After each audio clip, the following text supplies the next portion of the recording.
Hello बच्चों, मैं जीव विज्ञान शिक्षक जयनाथ राही अपने YouTube चैनल बायोलॉजी स्टडी में आपके स्वागत करता हूं।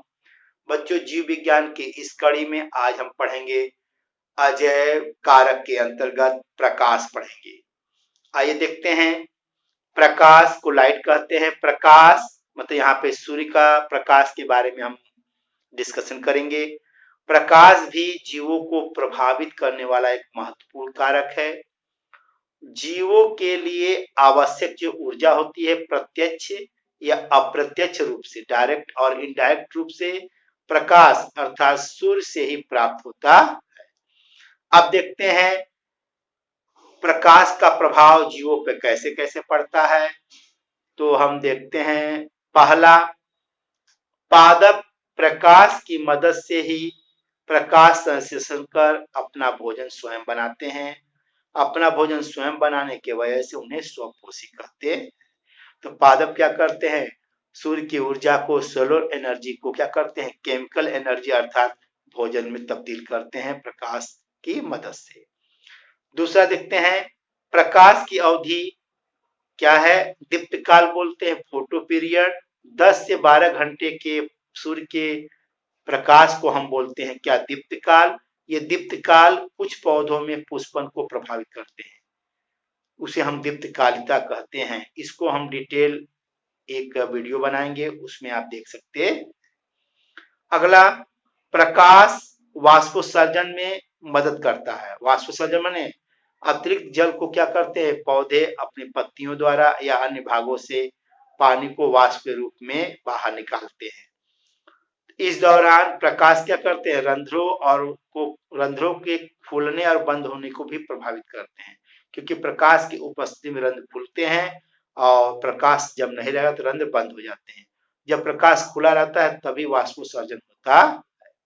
अगला देखते हैं, प्रकाश पौधों की वृद्धि को भी प्रभावित करते हैं।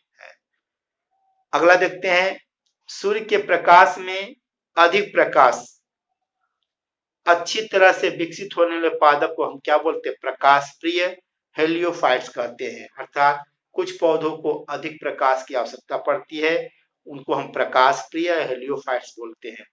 लेकिन कुछ पादप को कम तीव्रता अर्थात छाया पसंद करते हैं, छाया में वृद्धि करने में सक्षम होते हैं, तो ऐसे पौधों को हम बोलते हैं छाया प्रिय सियोफाइट्स कहते हैं। प्रकाश पादपों में पादप गतियां को प्रभावित करते हैं, अर्थात कुछ पादप या उनके भाग प्रकाश अर्थात सूर्य की ओर गति करते हैं, तो ऐसे गतियों को हम बोलते हैं प्रकाशानुवर्तन गतियां, फोटोट्रॉपिक मूवमेंट बोलते हैं। तो प्रकाश की तरफ गति कोई करता है पौधा या उसके भाग, तो उस तरह के गति को हम बोलते हैं पॉजिटिव फोटोट्रॉपिक मूवमेंट। जैसे अधिकांश पादपों के जो तने होते हैं वो सूर्य की ओर क्या करते हैं, वृद्धि करते हैं, तो ऐसे भाग को हम बोलते हैं फोटोट्रॉपिक पार्ट्स बोलते हैं। और प्रकाश के विपरीत गति उसे निगेटिव फोटोट्रॉपिक मूवमेंट कहते हैं, जिसे जड़ जो है प्रकाश के विपरीत क्या करता है, गति करता है या अपना विकास करता है। अगला देखते हैं, सूर्य का प्रकाश बीजों के अंकुरण को भी प्रभावित करता है।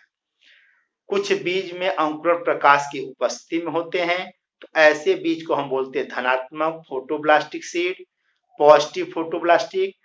उदाहरण के रूप में पालक जिसे लेट्यूस बोलते हैं, घास, प्रिमरोज, ये क्या होते हैं, अधिक प्रकाश की उपस्थिति में इनके बीज आसानी से अंकुरित होते हैं।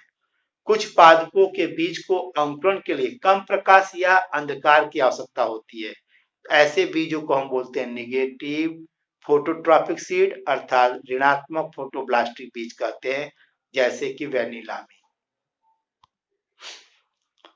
समुद्र में बहुत अधिक गहराई पर केवल लाल शैवाल पाए जाते हैं, क्योंकि लाल शैवाल प्रकाश के कौन से भाग, दृश्य प्रकाश के नीले भाग को ही अवशोषित करने में सक्षम है। यहाँ भी प्रकाश का महत्वपूर्ण योगदान है। समुद्र में भी जहाँ पे क्या होते हैं, अधिक गहराई होती है, वहां पे केवल लाल शैवाल पाए जाते हैं, क्योंकि लाल शैवाल दृश्य प्रकाश के 7 रंगों में से केवल नीले रंग को क्या करता है, अवशोषित करने में सक्षम है। यह जो प्रश्न है आपके प्रतियोगी परीक्षाओं में भी पूछे जाते। अगला देखते हैं, समुद्र में अधिक गहराई पे लगभग 500 मीटर से भी अधिक हमेशा अंधकार बना रहता है, क्योंकि प्रकाश की किरणें वहां तक नहीं पहुंच पाती। इस जोन को बोलते एबाइसल जोन बोलते हैं। यहाँ पे उत्पादक नहीं पाए जाते, क्योंकि सूर्य का प्रकाश पहुंच ही नहीं पा रहा है, तो वहां से उत्पादक होने की कोई संभावना नहीं है। लेकिन परभक्षी जंतु वहां पाए जाते हैं, साथ में वहां अपमार्जक जीव भी उपस्थित रहते। समुद्र के 200 मीटर गहराई तक के क्षेत्र में सूर्य का प्रकाश उपस्थित रहता है, आसानी से वहां पहुंच पाता है। इस एरिया जोन को फोटिक जोन या यूफोटिक जोन कहते हैं। इस एरिया में सबसे अधिक उत्पादक पाए जाते हैं और अपना प्रकाश संश्लेषण करते। अब देखते हैं, प्रकाश का एक भाग है पराबैंगनी प्रकाश, अल्ट्रावायलेट रेज। यह जीवों पर हानिकारक प्रभाव डालता है, अर्थात स्किन कैंसर इत्यादि रोग को बढ़ावा देता है। इस तरह बच्चों हमने कौन सा अजैविक कारक पढ़ा?